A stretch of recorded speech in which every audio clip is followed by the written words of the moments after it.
बंधुगण आपण मैंने समस्ते अवगत थे जे भारतीय जनता पार्टी संगठन पर्व 2024 रो जो पर्याय कि भारतीय जनता पार्टी राज्य सभापति एवं राष्ट्रीय परिषद सदस्य मानकर निर्वाचन हवा कथा एवं से निर्वाचन 29, 30 और 1 जून और जुलाई रे सरीबा कथा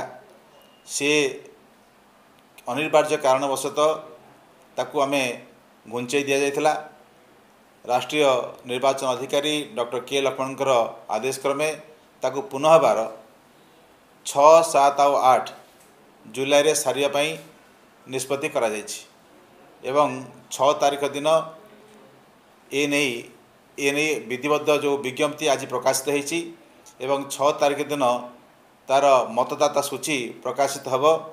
एवं मतदाता सूची से दिन चूड़ांत पर्याय मध्य संध्या सुधा आम समस्त को नजर को आसीबो। जदि मतदाता सूचीर जदि कौनसी प्रकार ऑब्जेक्शन अभियोग थाए ताहले से दिन मध्य तार संशोधन करा जिवो बा ताकू शुणानी करा जिवो एवं से मतदाता सूची को लेकिन ता परवर्ती दिन 7 तारीख दिन तार आमर नॉमिनेशन हबो एवं जो प्रार्थीपत्र जो माने दाखल करेंगे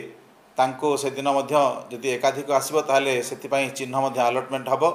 एवं 8 तारीख दिन निर्वाचन माध्यम रे फलाफल घोषणा करा जिवो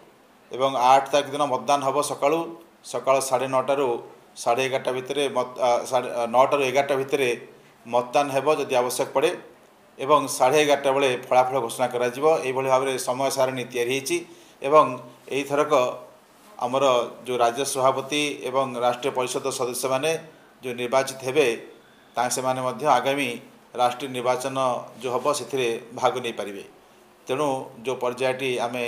किछि दिन पई बंद रखितलु तार आउ थे 6, 7 और 8 ताको पूरण करने निष्पत्ति करा जायछि एवं यह केंद्रीय आमर जो निर्वाचन अधिकारी अच्छी निर्देश करा जायछि।